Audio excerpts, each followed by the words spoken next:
I just realized that the echo in here is crazy. So we will try to not scream. Well, I'll try to not scream because it seems like I don't think you scream. I'm not a but screamer. It's no. okay. It's all right. So I am here with, sir, tell the world who you are. Yeah, so my name is Michael Aguilera. I'm currently the sous chef at Yangban Society in Okay. Arts District, LA, Dope. Los Angeles. When did you repping. start this position? This position I started the beginning of this year. Okay. Like right January 1st, first week of January is when I stepped into the management position. Right. Before that, I started off as a prep cook. I prepped for a couple months, and then I moved up to the line. I worked garde manger for a month, a week, couple weeks. Right. And then very quickly I was prepared for the management Okay. position, yeah. Did you come in planning on being a manager? No. Honestly, when I came into this place, I didn't have any plans. I just moved to LA. At the time I had 3 jobs. This was one of 3, but Right. I quickly realized that I liked it the most, and I saw potential for growth, personal growth, just in the kitchen here.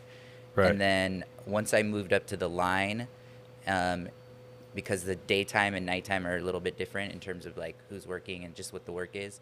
Once I moved up to the line, then I saw potential for like my ability to be a manager. Right. And like, take on more responsibility in terms of like helping run it as opposed to just being like a worker. Mm-hmm. And then, yeah, it wasn't until then that I actually thought that I would do something like manage.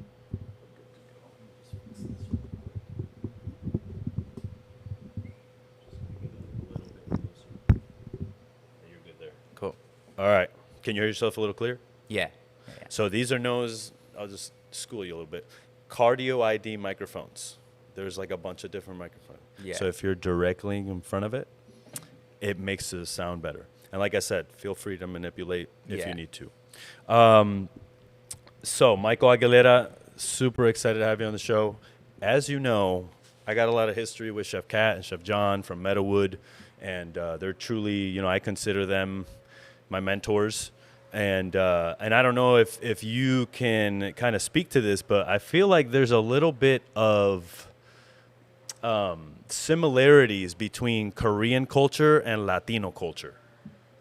Yeah. Do you feel that? For sure. I feel like just the way that the Korean culture deals with food is a lot similar to how Mexicans deal with food. Like they're not afraid to go the extra step to like put in extra work to get a better product. Right. In terms of like fermenting, aging, like all of the things that they do to create flavors is work put into the food, and they appreciate it as for what it is and not just like, oh, this is like a lot of extra work just to get this result. It's Right. more of like they embrace that in terms of creating that kind of flavors and stuff in food with going the extra mile, putting in the extra work. And I see that similarity for sure just off the top. Right. But yeah, I mean, I don't know, like culturally in terms of the people, I'm not too familiar with Right. a lot of Korean culture in that sense, but for the food, from what I've seen, there's a lot of like similarities in that sense. I would say it's the discipline that they Yeah. have to the craft, and food is a big part of their culture. Like they eat with their family, which is a big Yeah. Latin thing as well. And I just find that when I talk to Chef John about how his mom was when he was younger, I'm like, my mom was literally the same. It's like that same Yeah. strict immigrant household where you're like, you better fucking not fuck this up. Like I came a long way to make sure you exactly. make it, So we'll take it from the beginning. All right. Sucio Talk podcast. So where were you born?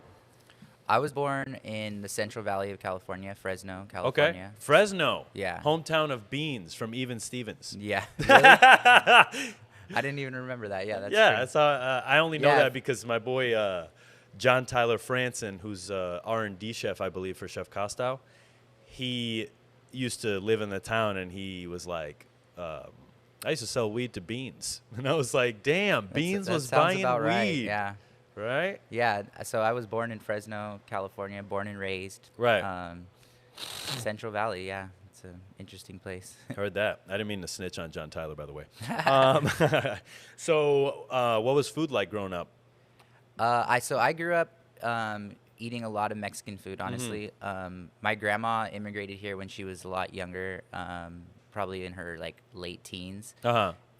But she still remained like very culturally Mexican, like never really liked to speak English, didn't really integrate too much into like American culture. Right. So She wasn't interested. yeah, no, she tried to maintain her like Right. her culture and being Mexican and like speaking Spanish, cooking Mexican food, like Right. just living like how she would have in Mexico to a certain extent, but here in the United States. And so I spent a lot of time at her house growing up with her. So I ate a lot of Mexican food. Right. We would go out and like, cut nopales from the backyard and come inside and clean them and make breakfast. That was just like a day-to-day thing for us, So I really, and my mom was an amazing cook as well. She made Mexican food too, but she would like experiment a little bit more with like other stuff just to keep it interesting and, just for fun, for her own like, entertainment kind of. I'm going to make something different today. But for the most part, it was pretty like 80% Mexican food is what I grew up eating. Right, right. And there's a big Latino culture in general in Fresno too. So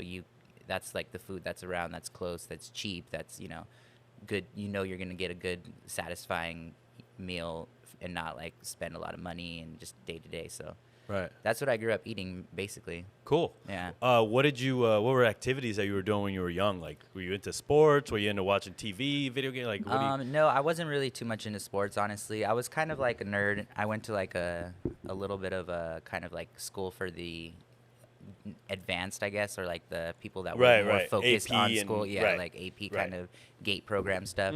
So I really liked going to school in terms of like learning and stuff. Right.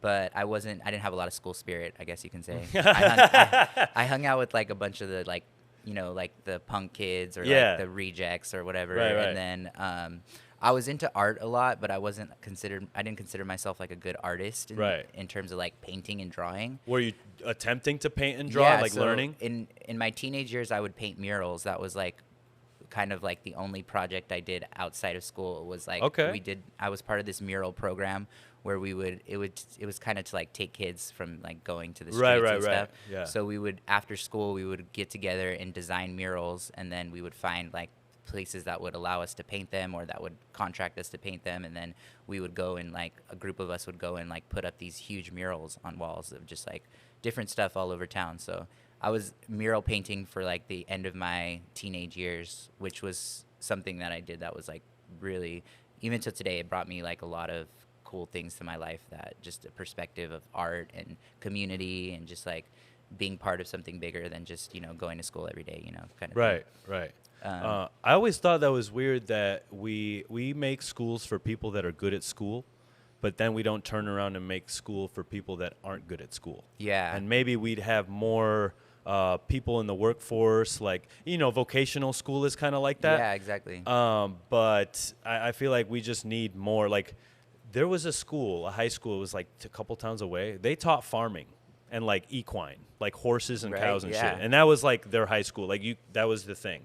And so I didn't know this. I used to live like the next town over from the fucking school, and I didn't know about it till I went to culinary school. And this chick, Michaela, was like, "Oh yeah, my major was horses." I'm like, "In fucking high school?" Yeah. Yeah, but that's like the I way they roll. Farming instead of learning programming. Exactly. I'm never gonna use. I think that's way better. Why are you forcing? Obviously, people need to be educated, but I think we need to look at the education system and say, sort of like what is necessary and what isn't. Exactly. And I think that's what is happening now in the culinary field. Things are like being audited, and motherfuckers are like, wait, maybe we shouldn't just do things because that's the way we did them. Yeah. Like I don't know, and we'll get into your background of food, but I was French trained, right? So French training has a lot of rules. It has a lot of rules that ethnic food does not follow. Yeah. Right. So when I started like cooking personally, it sort of opened up the window of like opportunity of flavor, because French cuisine is very like, tight. Yeah. And I just got tired of a cuisine that, the dish isn't that good. Black truffles, caviar. Yeah. You know what I mean? Butter, cream. Exactly. So it's like, I'm not dogging it. They obviously created the system, in which and it we works work. for a reason. It works for a reason, for sure. I recently talked to Escoffier over AI. I like created him on his fucking wiki bio. What? And I talked to him, and it's crazy like the shit that you can do now. But basically, I was like coming at it from the angle of like the brigade system is fucked up. Basically, like, Yeah. hey, did you think about this, this, and that? And the way that the AI explained it, like, made a lot of fucking sense. And I was like, Really? this is probably what this dude would say. Yeah. You know, it's just a point of organization that you didn't have before the brigade system. Yeah, exactly. Now, the thing that we do that fucks it up is we take it to the ultimate. Yeah, we right? apply it where it doesn't always Exactly. need to be applied, you know? And what was your opinion on like craft and the time it takes to get there, right? For example, if you're a sushi chef in Japan, you work 10 years just cooking the rice, right? Do you think that that is a necessary thing? And do you think that if it's not necessary, does it take away from the culture of Japanese people doing sushi? You know? I think that necessary, no, but I think that it's important for that culture to remain and for, Right. for people to continue to do that, because it's what is preserving that culinary aspect Right. that has been there for so long, for a long time, so that people nowadays can learn how to do that quicker and replicate it to a certain extent. But I do appreciate there still being that tradition of like taking the time and doing it the way it has always been done. You know, that I believe in that as like an importance to the culture of food. Technically, if it's necessary, I don't think so. I think a skilled cook could learn how to do that with a couple months of training or doing, you know what I'm saying? Right. Like it's not necessary to apply that technique or that time in every situation, but I do think that it's important that people continue to do that, like carry on that discipline. Right. Yeah. I think it all boils down to as to like, what do you think success is? Yeah. Is it making money from your craft, or is it just getting better at your craft? Or enjoying you what know? you're doing every day, you know? Like, Exactly. it takes a certain mindset to do something every single day like that. You Yeah. know? Even, it's repetitive. You're working with the same ingredients. Mhm. But I mean, like, if you're enjoying it, then you've reached a certain level of success that so many people are never going to get to, you know? Right. Just because you've appreciated the simplicity of what you're doing and understand it's like there's a bigger picture to it, you know? Right. What was your first job? My first culinary job was in I'm talking about first job ever. first job ever. I mean, I was working since I was like 14, like Right. cleaning offices, Okay. doing like what teenagers do, you know. Mhm. But like we were always like, if you want spending money, go make it, you know. Right. Like my parents didn't just give us an allowance or like, Mhm. you know, they were trying to have their own Same. allowance, you know. It was like, we were not. At least me and my older brother, we had to figure out how to make our own money if we wanted to have like spending money. We were taken care of, like we were fed, roofed, you know, transportation. Right. But like if we wanted to go out or hang out or buy something, we had to make our own money. So we would get like little odd jobs here, like cleaning offices or just like picking up trash or just doing stuff for people that we knew, you know. And I did that a lot as a teenager. I would also, which is really funny that I ended up in the industry. When I was younger, my dad worked in some restaurants too as like a front of the house manager, and he would have me like input all of his P&Ls and like random like spreadsheet stuff because Right. I was way faster on the computer than him, and he would like pay me or buy me stuff for doing that. So I spent like hours just like inputting restaurant P&Ls and Right. like filling out spreadsheets on the computer just so that I could make some extra money. And, Right. And it kind of like exposed me a little bit more to like the back end Yeah. of restaurants, which I didn't realize I was doing until like later on. I was Exactly. like, oh, I've done this before, you know, like. But what a great way to go into it, kind of understanding the money side of it. Yeah. Because I feel like that's something that's completely foreign to you when you first start. Yeah, know? you don't think about it if you're Yeah. in the kitchen. You're just like, you know, that's not Right. your priority. Especially if you're teaching people how to cook, like shit's gonna get fucked up. So I'm always asking, like, is culinary school necessary, or should we more or less have more of an internship program within restaurants that can grow a cook, you know, from bottom to top, without them getting a lot of debt, right? But understanding that, like, okay, if you go to Susio University, you work at these 8 restaurants for 2 years each. That's 16 years of experience, right? And then you got chefs that are on board, and before you know it, you got this community of people that have all worked at the same restaurants, all came up together, and all kind of have that like positive mindset of what the future is for food. You know, I feel like I think Andres told me this from Snail Bar in Oakland.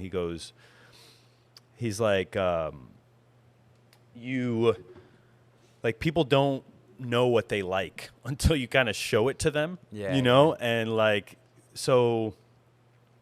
It would be good to move people around, show them different things versus that like mentality when I got in the game. It was like, if you leave, you're never going to make it. Like if you get out of this job, don't know where else you're going to work because there's no other good restaurants, you know? Or if you're in 3 Michelin world, they say, fuck that casual place. That place doesn't respect food, right? Yeah. And it's crazy that now all the guys that were in Michelin in 3 stars are all fucking doing casual food. Yeah. And even the chefs of those restaurants, right?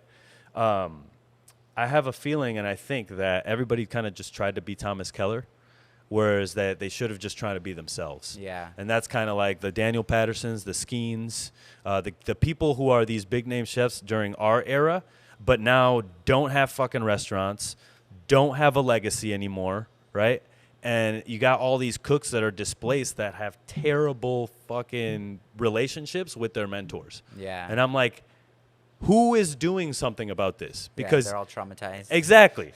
we all got daddy issues. I get it, you know? But at the end of the day, if we don't talk about shit, I feel like there's people you work for 8-10 years, and then when you call them, they won't pick up the phone. And it's like, well, what the fuck? I spent my time working for you so you'd be available to me. Yeah. Right? Yeah. For my whole life, basically, right? So I think that's the difference between a mentor and a boss, which is like, you know, how you were telling me about Chef John and Kat. Like, they're there every day. They are true mentors. Yeah. And, like, true cheerleaders, too, because even just the way they introduce you, like, the way they talked about you, it was like, oh, our sous chef, he was here, you know? Yeah. Like, they're really interested in pushing people forward, and they're honestly some of the humblest chefs of our time because they are on top and killing it, and they could be out here fucking telling everyone to go fuck themselves, but they're not. Yeah, you know what exactly, I'm saying? yeah. So I think it's very, very commendable. Now, first job, what was your first culinary job? So my first culinary job was when I was in culinary school, which was in Colorado, Okay. Denver, Colorado, and I worked at a gluten-free bakery. Okay. So it was like Interesting. I just had one of my classmates was working there, and they were like, "We need somebody," and I was like, "I need to make money," and so Right. I was going to school full time, and so I just needed something that was flexible, and so I went and started working at this gluten-free bakery, and it was this lady who had developed a gluten-free like dough recipe that works like a normal bread dough. And then we would take that and we would add stuff to it and make like all different kinds of like pizza doughs, hamburger buns, English muffins, croissants, like Right. all kinds of like bakery stuff with this dough, but it was all gluten free. And we would supply like big food companies like US Foods and Cisco Really? with our like gluten free, you know, bread options Uh-huh. for them. So we were creating like a huge amounts of just random gluten free pastries. What is it, a proprietary blend of Yeah, she flours created- and stuff? Yeah, she kind of created her own blend, but using different like starches and stuff. It was her recipe, you know. The lady who owned it came up with it, and we would just like replicate that dough. But we didn't ever sold the like flour or anything. It was just the prepared products, you know. Right. And I worked there alongside a Liberian immigrant, and it was just like me, her, and like one other person that were just busting out a bunch of gluten-free baked goods. But that was like my first intro to like a production kitchen where you're actually making a lot of stuff and you're producing like high volume kind of. Right. Yeah. And can you speak to that blend like versus a cup for cup, like Thomas Keller's Honestly, blend? You know. it was. I'm not a huge gluten-free like advocate Right. of. So you of weren't stuff. just like eating all the pastries No, all the but time. I was is the thing. It ate like a normal bread. Yeah, I mean, it was okay. a little bit chewier, but like it really did. It was a really good like close to like gluten bread, you know. Right. So it was something that I was eating all the time, even though it was gluten free, and which you know I think as far as like the gluten free products I've tried, those are some of the best I've had. Right. Yeah. Is there any difference in the methods? Like, are you hydrating differently? Is it different times? Is it shorter because you're not building that gluten? Yeah, I think it is a shorter, like in terms. Yeah, you don't really have to build the gluten. So once your dough is mixed and you start working with it, it's pretty much good It's to go. done. But as far as like proofing and stuff, it still requires the same amount depending on what you're making of like the proofing process and the baking process.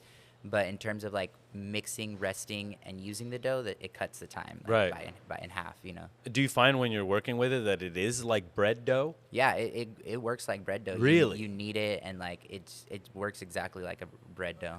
Does it ever break? Can you overwork it? Not really. It's a little. It's kind of hard to overwork it, but Right. also at the same time, like it is a bunch of gums and stuff. So if you do like work it too long, it kind of gets a little gummy and stuff. But not Okay. the same as like gluten, where it's like not usable, you know. Right. Okay. And then have you you've obviously done regular baking as well, like just not Yeah, I gluten-free? mean, I just by default kind of like in places I've worked have been doing like pastries and stuff, kind of at a basic level. But Yeah. most of the places I've worked, if they've needed somebody to do like to take over doing like baking and pastry, I've been able to like pick it up really quick and do it consistently. So I do have like a pretty decent experience with it, you know. Right. It's not something I'm super interested in. Mhm. I feel like if I were just doing baking and pastry, then I could get into it. But it always ends up being like I'm cooking and I'm doing like pastries on the side. Right. And it's kind of a hard mentality to switch back and forth from like baking to like cooking, you know. Yeah. Okay, I see that. And so why'd you go to culinary school? What was the interest there? I honestly just was looking for a school, like looking to go to college. Like I did pretty good in high school. Right. I got good grades. I could have done anything honestly with the GPA I graduated with. I did good enough, but I just didn't know what I was really planning on doing. And then in my later years of high school, I was like, I like to cook. We would like always ditch class and go to somebody's house and just make food all day. Like that's what I did, was just cook. I would cook at home for my parents, for my family. So then when I was looking into schools, I found Johnson and Wales in Denver, Colorado, and it was Okay. like a culinary school, but they offer you like a university program where you can get like an associate's and a bachelor's. Yeah. I and- went to Providence, J Woo. Oh, really? Yeah. Nice. Yeah. So you're J familiar. what? J Yeah. Woo, motherfucker. That's No right. way, I didn't know that. That's yeah, cool. hell yeah. Yeah, so it's a you're big party school. You know People what don't. J-Woo's about. Oh yeah, for I sure. mean, in Colorado, it was so small, so it was still Yeah. a party school, but it was really small. It Right. wasn't a big, like, I know the Providence campus was probably like way bigger and had a lot more. Honestly, no, it wasn't. No, we No? were. So the picture that they show on the website of the Providence campus Yeah. was the business school. Oh, We lived in the okay. fucking shitty ass south side of Providence in the hood, son. Like it was like the first night we were there, we watched kids get robbed at gunpoint. You know? Dang, yeah. And like just because I'm from Meriden, Connecticut, so I'm like used to kind of I know the street rules. So like these dudes come over to our fucking picnic bench. And I'm like, if in the middle of the night, we're at this park, right? And so they're coming, they're walking towards us. It's me, my boy Tyler, and this other guy, and we're smoking a blunt. And as soon as I see them, I'm like, throw your shit like under your feet and like kick dust over it. Just do it. We do it. They come over. They're like, hey, anybody got change for a 20? And we're like, nah, we're like smoking it, right? Then they go to this other table that has like maybe 9 people on it. And they're like, does anybody have change for a 20, whatever? They start pulling out their wallets. All of a sudden, a gun comes out, a knife goes through a throat. They rob the entire table and run off. And I'm like, if you didn't see that coming from a fucking mile away, some sketchy dudes in a park asking you Yeah, for change. and then you're just gonna pull out all Yeah, your then you're stuff. going to pull out your shit. Like, come on, man.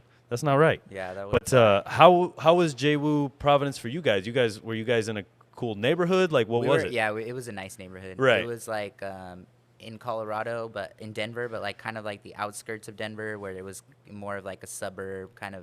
It was a nice area. It wasn't really Right. like you were worried walking around, and a lot of things were centered on campus. I left Fresno when I was 17 to go to J-Woo in Denver, so I'd never like been out of. It was my first time on my own, and I didn't feel like unsafe or anything. Right. But also, I came from Fresno. It's like. Yeah, exactly.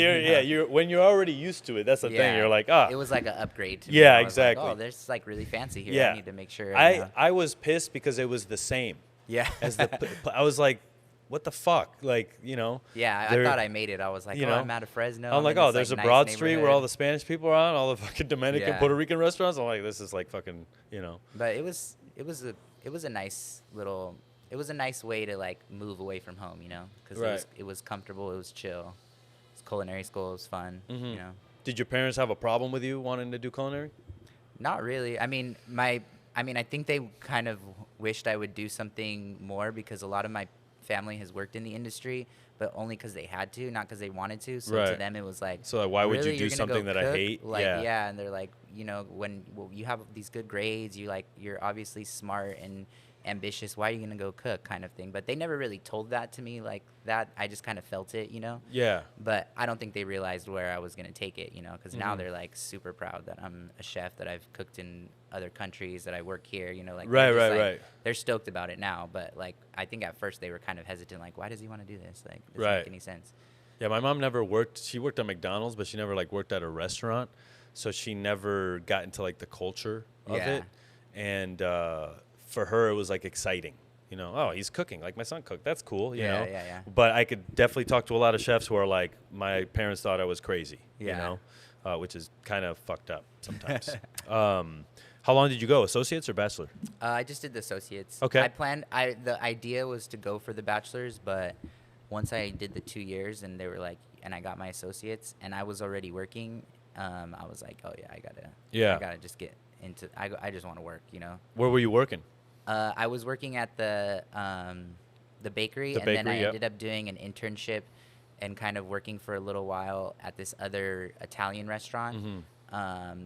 And I worked under a really cool chef who was from New York, but he was just like really good mentality of a chef to have. He wasn't like, he was kind of like very supportive into teaching, had a very like open kind of like hippie mind, where it wasn't Right, like, right. I'm gonna yell at you and like I'm gonna train you with like love and care, as opposed to like, Fear and death. exactly, yeah. And I learned that early on, that chefs like that do exist, and it's not Yeah. just like It's because in not- culinary school they tell you like, oh, it's gonna be like this. You have to say yes, chef, and like, and Right. then the first real like restaurant service kitchen I walked into, this guy was just like, yeah, like be comfortable, like whatever you need. Like this guy would our dishwashers would call in, and I was like the intern or the new guy, Mhm. and he would have me work the line and he would wash dishes, because he was like, you're not here, he was like, you're here to learn, like, and you're not going to learn anything by sitting over there. Like, I'll wash the dishes, you work the line, so that you That's can a get the most out of fucking- this.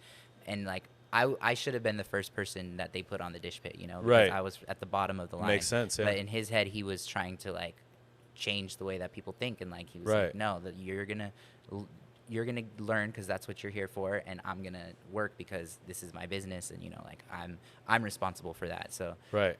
What's his name? his name is Valentino. Valentino. I don't know how to pronounce his last name. He Right. was like I think some. So he was Persian straight or from something. Italy.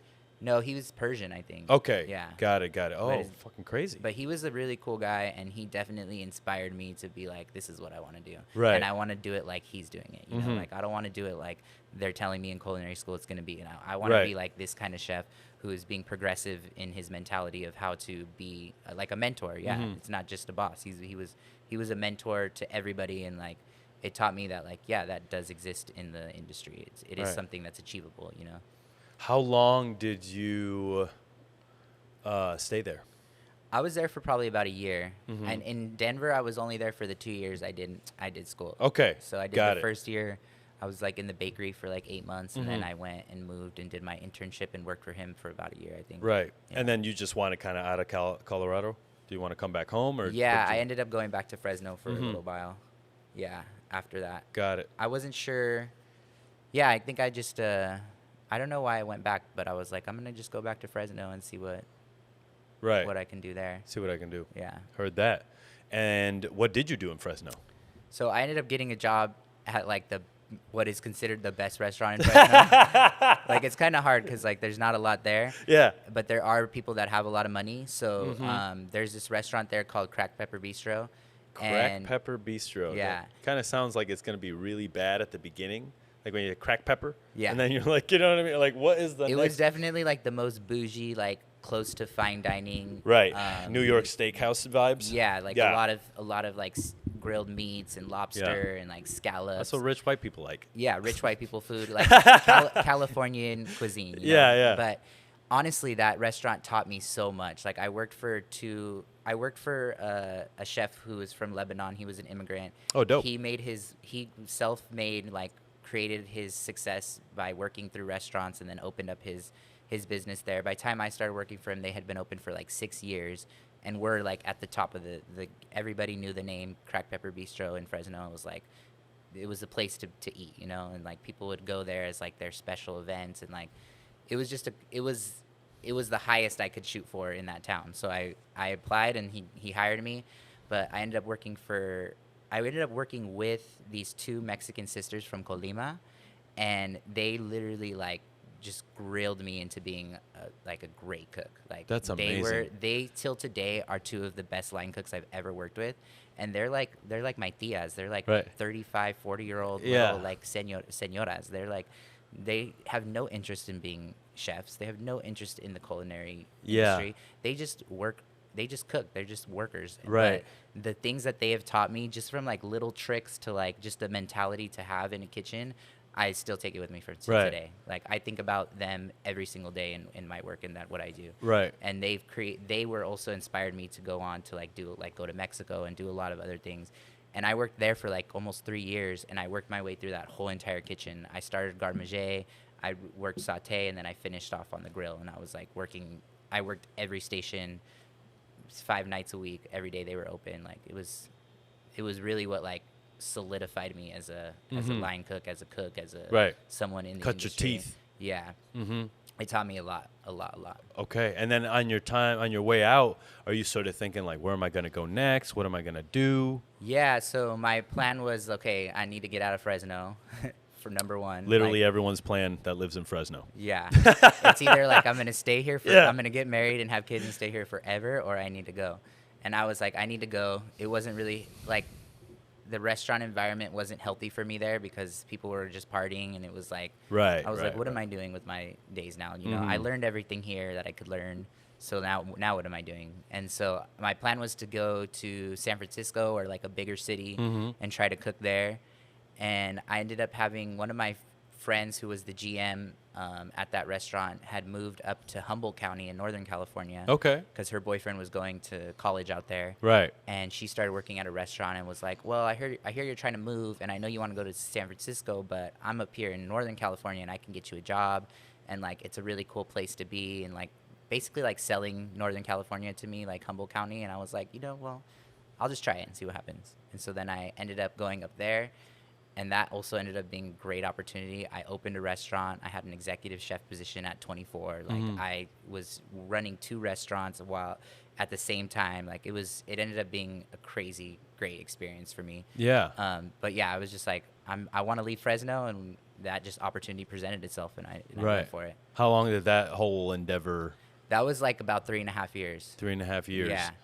And I showed up just to be a line cook, just to have a job. And then immediately with like the experience, I equate it to like what these 2 ladies taught me. Right. Because of these 2 ladies, within like 3 months, I was promoted to like the manager. Within 6 months, I was executive chef.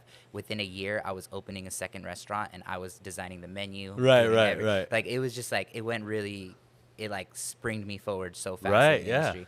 And I don't know if you're familiar with like Northern California, Humboldt County, but it's where they grow a lot of marijuana, and it's what really like drives the economy up there, or Yeah. it did at that time. It's kind of changing now, but so a lot of people had money, a lot of people were into food, and like up there's a lot of natural resources. It's like the chef's paradise of places to cook. Like, Right. you get fish directly from the ocean, from the fisherman, like caught it today, brings it on his truck, brings it to your restaurant. You decide which fish you want. Kind of like, it's an oyster bay. There's like the forest where there's tons of like wild mushrooms that are being foraged, and like hippie foragers come to your kitchen with baskets, and they're like, look at all these mushrooms I picked today. You want to buy some? Like, it's an amazing place to be. It's magical. Like, I say, like, as soon as you pass the redwood curtain, it's like you're walking into like magic land. It's crazy.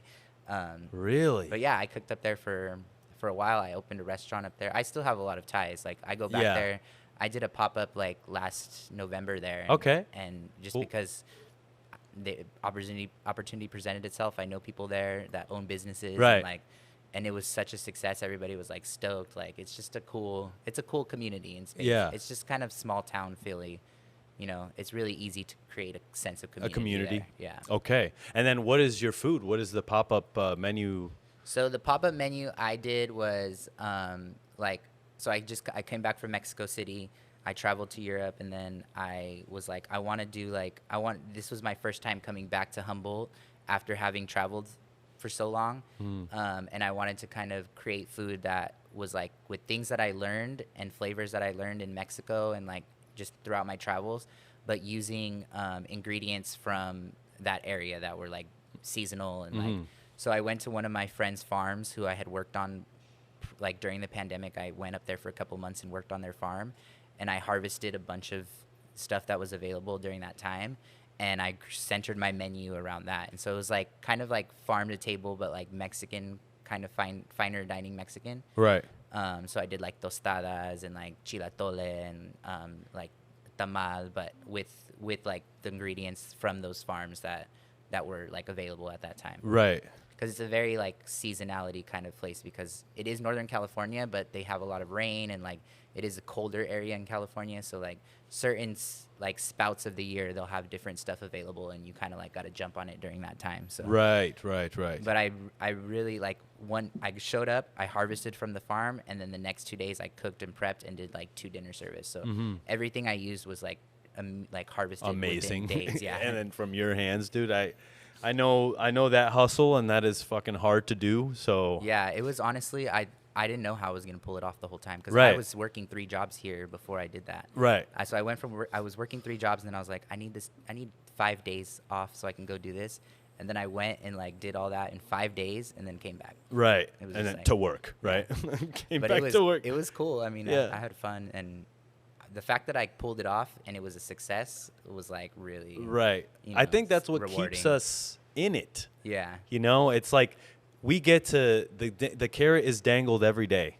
Yeah. And we get to reach up and fucking at the end of the night crunch on that motherfucker. Yeah. You know what I mean? And sometimes you might break your teeth, but other times you kill it and you feel good.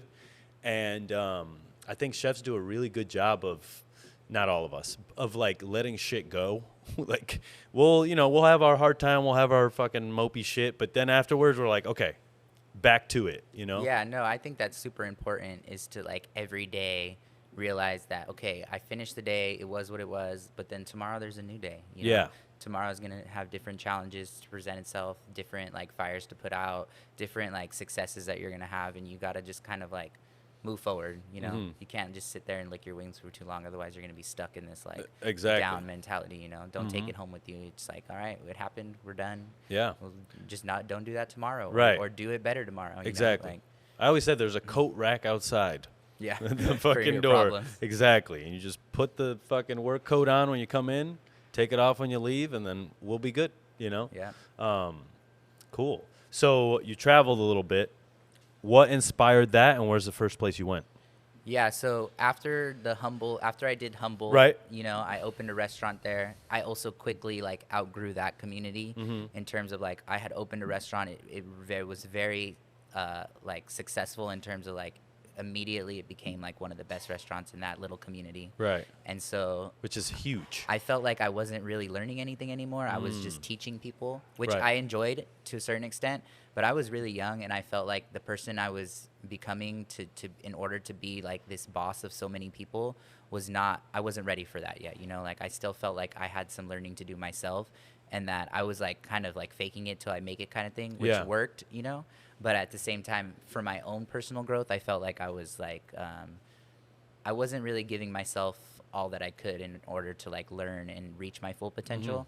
And so even though I was like really at the top in that little community and aspect, I still felt like I wasn't growing anymore, you know? Right. So I decided, also it was a weird time because it was like when Trump was getting elected, and this community is like very far away in California than like if you were to live in San Francisco or in Los Right. Angeles. Its own like, little bubble. There's a lot of like, yeah, it's a bubble, and there is still a lot of like racism, and like there's not a lot of ethnic people up there. It's like, it's kind of like, you know, like, so I felt in that sense as like a brown man that like there was something that wasn't connecting for me and that I needed to figure out. Right. Especially during that time in like the United States of like all this like racial tension that I'm sure a lot of people didn't feel, but I felt it for some reason. Yeah, white people don't feel it. Yeah. For the most part. Yeah, exactly. And I was surrounded by white people. So it was like, okay, you guys don't understand that this is not cool for everybody, that all these things are going on. Yeah, exactly. So I was like, well, the I want comments, the fucking, Yeah. the quiet racism, I think is the worst. Yeah, that's what it was. It was, and I mean, like, I never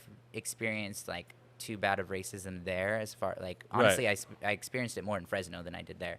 But I felt like this tension, and I also felt like a need to like go and travel. You know, like I was at that point, I want to travel. Right. So my first plan when they were like, well, what are you gonna do? I was like, I'm going to Mexico. Like, I need to be around Mexican people. Right. Like, I just need it. I don't know why. No, I'm telling you, but I went there need twice. it. I And, mean, like, it's amazing. So my plan was to just go to Mexico as like my introduction to traveling, because I know enough about the culture that it would be like an easy introduction to traveling, and then from there I can go all over the world, you know? And so in that plan, I was like, okay, I'm gonna apply for an internship at Pujol, because like, why not aim high? And then if that doesn't work, then, you know, work my way down, but I'm gonna shoot for the top. Like, my number one place that I wanted to work at that time was Pujol, so I was like, I'm gonna just apply and see what happens. So I applied, didn't hear anything back, and then I went and visited Mexico City for a couple weeks, and Oaxaca. I was there for like a month, and then I applied again, and then I got the acceptance to like for the internship, and that was like my in to like going. You know, I'm just gonna go for this internship, and then after that see what happens. And then the pandemic hit, so it was like I got accepted to start like April 1st or something like that, and then the pandemic shut March 20th. Everything shut down for the pandemic, so then I was just stuck, and I was like, okay, well, I ended up like hanging out with my grandma, you know, like not doing anything, waiting for them to be like, they were like, we'll let you know when you can come or whatever. Right. So I was just like waiting. I was working a bunch of jobs in Fresno, like cooking and doing some deliveries and just like saving up money, because I was like, I know I'm gonna go to Mexico at some point. Right. So I'm just gonna just like stack money.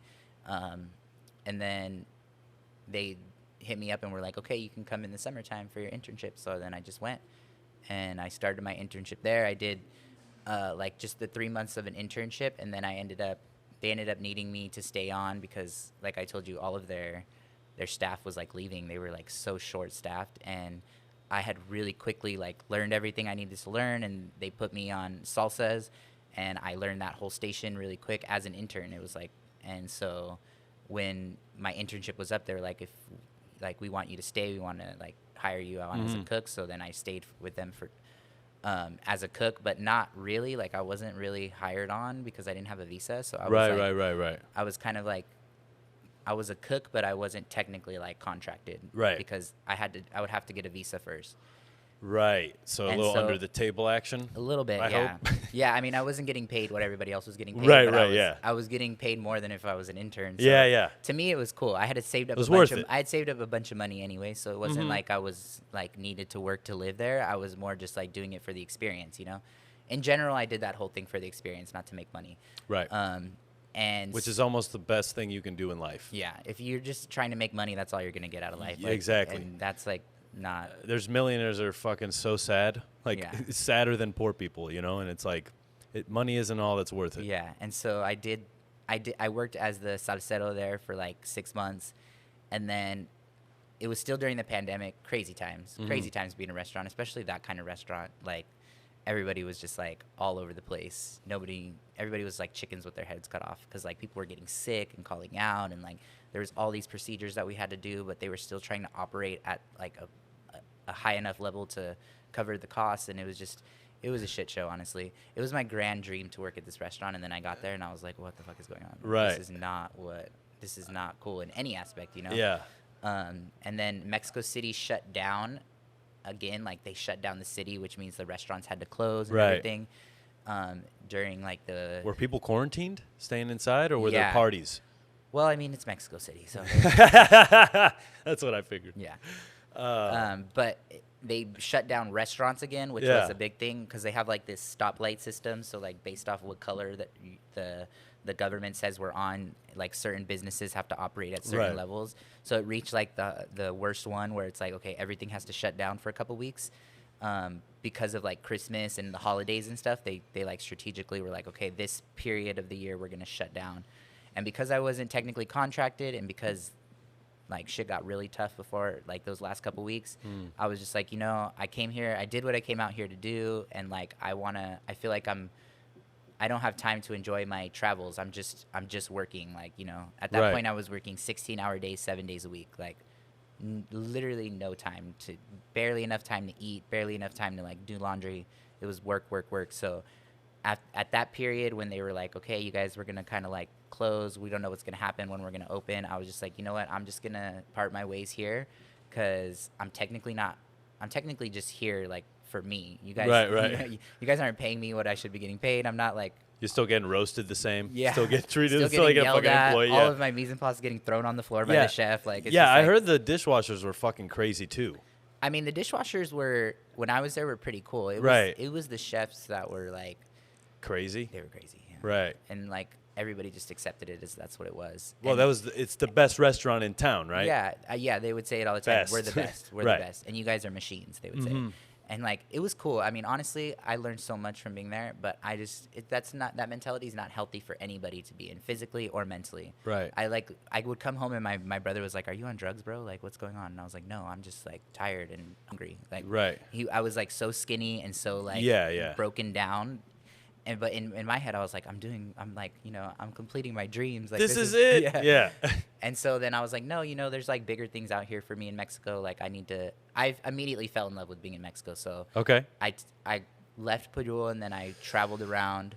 I went to like Oaxaca. I went to Jalisco. I went to a couple different states and just kind of like traveled Mexico. And then I was like, okay, I'm going to go back to Mexico City and work again, you know, get another job somewhere else and continue to like work in this industry and grow my knowledge and learn Spanish because I didn't know Spanish before I went to Mexico. We weren't taught Spanish in my household. Yeah. Even your grandma was like, my grandma spoke to us in Spanish, but we would speak back to her in English. right, and she wouldn't get mad about that? No, She kind of just she was okay. just kind of accepted. She's kind of like whatever. Yeah, Mm. but she wouldn't speak to us in English. 'cause She spoke English, but she just didn't speak it. She didn't Right. she didn't like to talk in English unless she had to. I remember one time I was talking to my mom about some kid in school, and I was like, "Oh yeah, Louis Guzman," and she's like, "Guzman, Guzman," and I was like, "Oh shit, my bad," you know? No, I think my parents were kind of traumatized because they were like the first generation Americans. Right. And because my dad used to tell us all the time, no, you need to talk right. You need to talk like you need to speak right. Like don't talk like that because they're gonna think that you're like less or like they're gonna treat you differently. Like you need to speak proper. You need to speak like you're educated because I work hard for you to be educated. You know. Like, Right. And so they were their first language was Spanish. Both of my parents. And I think they had a lot of like discrimination as kids growing up. So when we were born, they were like, "You guys are gonna speak like Americans." Like, Right. And I can tell it was just directly a result of that because they didn't teach us Spanish. We understood it, but we didn't have to speak it because Right. they wanted us to sound like we were American. You know? Do you think that your name has to do with that? Because like obviously Miguel is but Michael. Yeah. Because it's easy to say. Yeah. You know what I mean? Yeah, we all have like American. Right. Not names, like yeah. Socorro. And then where you're growing like, up, I would always say Aguilera. And now since Yeah. I've come back from Mexico, I was like, no, my last name's Aguilera. It's That's not, right. It's Aguilera, it son. sounds so weird saying Aguilera. That's like I used to say to everybody, David Galati. Yeah. And like that's what everybody calls me. And I'm like, it's Guillotti. It's like, what the fuck do you want from me, man? It's like Yeah. what it is, you know? Crazy. So you left Pujol. You did all your little travels there. You went to Europe?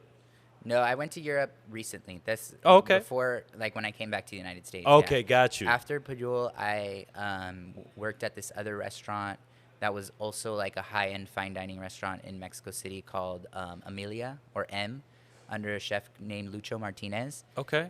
And that was also another really What great experience. Neighborhood is that in? That's in Roma. Roma Norte. Kind of not norte. It's more. Right. It's more like south. Right. Roma. That has all the restaurants. Yeah, I So lived down the street from there. Right. So like I moved in with some friends that I met my first couple months living Yeah. in Mexico, and they had an extra room, and they were like, "Yeah, we'll rent it out to you." And it just happened to be 5 minutes walking down the same street to that restaurant, which I was already planning on applying to. Oh, wow. So it worked Okay. out like where I got a job and a place to live on the same street, and I worked there for like almost a year with Lucho, and yeah, that was a good experience too. I learned a lot. It was really, really cool to be in like the middle of like Mexico Everything, City's yeah. food scene. You know, I was really in the middle. I was working with chefs all over Mexico, because in Mexico all the chefs like collaborate with each other. Yeah, there's a community. There's not really so much competition as Right. it is collaboration, you know. I feel like that's changing here in LA too. It's becoming more of a community. Yeah. And the Bay Area needs to fucking catch up. Because those motherfuckers up there is like, it's like, don't eat my lunch. You know what Yeah, I mean? no, And it's like, bro, let's go. Everybody could eat. No, it's so cool because then you're cooking with chefs from other restaurants, and you're getting to like, you know, see what else is out there, and all collectively like growing the industry together instead of like growing it through competition amongst each other. You know. Right. So it was a really cool experience to do that too, because I worked with a lot of chefs in Mexico City. Like they would just come in and they were his friends, or they had a restaurant in town that people knew about, and we would do like collabs, you know. And then I would do like off-site events, private events where you'd go to this like bougie ass fucking House in Mexico rich City? person's mansion house, and just do a private dinner for them, Right. with like all their staff there, and like Where are the mansions in Mexico Los Lomos. City? Okay. There's a place called Los Lomos, which is like next to like Parque Chapultepec. It's like on the other side of the park that the normal like Reforma and stuff is. Right. And that's where like all the rich bougie like people live. And Right, like, there's right. mansions and houses, communities of like, yeah. And you know, you worked at some high-end restaurants, you know, in Mexico and probably elsewhere. What is the biggest difference of like a Mexican rich person? Is it the same as a white rich person? Would you say? Like, Honestly, what yeah. I think it is the same. Right. I don't think there's one I mean, in Mexico, there's this thing they call like whitexicans, which are like the rich kind of like privileged Mexicans, that's and they fucked tend to up, be B. like because there is a lot of colorism in Mexico. Right, too. right. So they tend to Everywhere. be like the fair skinned, like, you know, I'm not all of them, but most of them tend to be like fair skinned, Right. more educated, more kind of like refined bougie kind of people, which are the people that we're feeding at, you know, like Pujol and these other restaurants. Those are the people I'm feeding. I'm not feeding the Mexicans that work at the market or that work on the corners or like that, you know. We're feeding the elites, I Right. guess, or the people that consider themselves elites because they have money in Mexico, which is like a rarity, you know, like to be like a rich Mexican. Right. So yeah, but I don't see any difference between them and like a rich Californian person. you Right. know? It's So like- at a certain point that you become the money, yeah, you know, Yeah. you just like, It's your personality. that you yeah. have money. Because something Yeah. that I've realized working for rich folk is that they're all about sort of like showing off to each other. Who has the biggest boat? Who has the biggest jet? Who has, you Yeah. know, and it's just like a pissing contest. And it feels to me, I'm like I want to be financially stable, but I don't need to like show off. You know what Yeah. I'm saying? Like, you know, I'll have my shit that I like, my nice car, my whatever, but it's not like a means to an end of like, we need to have a mansion and we need to have servants. Because Yeah. I've seen high net worth people, man, and they got a whole staff dealing with their kids, Yeah, bro. For reals. I would go to these houses and we would be doing like private dinners, and their staff would be there like taking care of the kids. The kid would walk in the kitchen and be like, "Oh, I'm hungry," and then they would really quick like go and have like everything like a system, like, okay, snack time, and they would make like all these Yeah, snacks, yeah. and then grab the tray and take it to the kids in the room. Always and, like, super like, so sorry, and chef. I'm like, damn, if I would have said that at this kid's age, if I would have just walked in the kitchen and been like, I'm hungry, like I would have got yelled at, or somebody would have been like, well, then Got make yourself some roasted. food. Yeah, or like, exactly. You know, yeah, like, or we're hungry too. What are you gonna make us? Like, but no, it's like it's crazy to see that like in Mexico, people have a staff that just live at their house to just do day-to-day things. You know? Yeah, it's crazy. House managers and shit, that whole world. Nannies, bro. Yeah. Nannies is wild. All right, so Emilia, right? Emilia, yeah. Emilia. Okay, so you're there for the year. What are you thinking when the year's coming to an end? Are you kind of already seeing the end? Are you seeing like, No, honestly, that or just was because of COVID? No, COVID was starting to chill out during there. Okay. I feel like COVID ended my like Pujol stance Pujol because stance, yeah. it got really weird in terms of like people getting sick and them not telling us that people were sick, and just like, and it was still in the middle of like before vaccinations, so it was like everybody was like scared, you know. But by the time I started working at Amelia, like vaccinations were coming in, it was kind of like chilling out. I honestly like really liked that place, but I felt like I came to Mexico to learn more about Mexican food, and I was working in like fine dining, so I was cooking for like gringos and like people that were foreigners, you know. We weren't, and we were cooking like Mexican food to a certain extent, but it was still like a fine dining restaurant. So like a lot of the food that we were cooking was like accessible to, you know, foreigners' Mexican food. It wasn't Right. like real. I wasn't learning exactly what I felt like I wanted to be learning. So, and I was starting to like feel like my time in Mexico was going to come to an end soon because of a bunch of different things, like financially and just like mentally. I needed some sort of change, you know? So before I left, I was like, well, I think I'm going to be leaving soon and like going back to work in California for a while. And I want to really still get what I came here for. And so I ended up working at Molino in Tortilleria, and basically kind of just like as an intern. I was like, I'll come and work for you guys. I just want to learn how to nixtamal maíz. I want to learn more about like working with maíz. This company, they only work with like maíz criollo, which is like kind of like Hecho en casa. yeah, it's like artisan Yeah. artisan corn. Yeah. But basically their idea was that they're going to continue to use this corn that is only grown by certain farmers that continue to grow this maíz in like the ways that it has been grown in Mexico for years, that's sustainable for not only like the community but for like the land and the environment, and like they're going to continue to use this product so that people can continue to grow it that way. Because in Mexico and in the world in general, like the corn monopoly and like the business is like it's veering far away from what actual corn was, and, Right. and how it, and you know, like the nutrition content it had, like how it affected the communities that were growing and producing it. It's now like all becoming big business. It's getting watered down. It's being hybridized. Like it's just like it's not what it's taking a veer, you know. Yeah. And this company was trying to keep it back to like it's what it was originally, or what it Right. should be for the land in Mexico, because it's a huge staple in Mexican cuisine is corn, but like most people don't really understand like the qualities in it, you know, and what it means for like the farmers and the communities that are growing it. So they were like, we're going to continue to buy this type of corn, even though it's like harder to grow. Right. It's harder to work with, and we're going to use it and make like tortillas and masa with it so that we can keep these communities growing it, you know.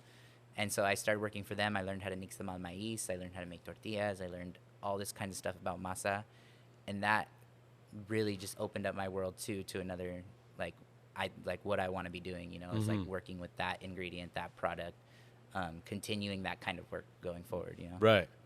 Okay. And then I did that for like 3 or 4 months before I left Mexico, and then I came back to the United States. Okay. Yeah. Fresno again, or I stopped in Fresno, yeah. okay. Say hi to mom. And then, Yeah.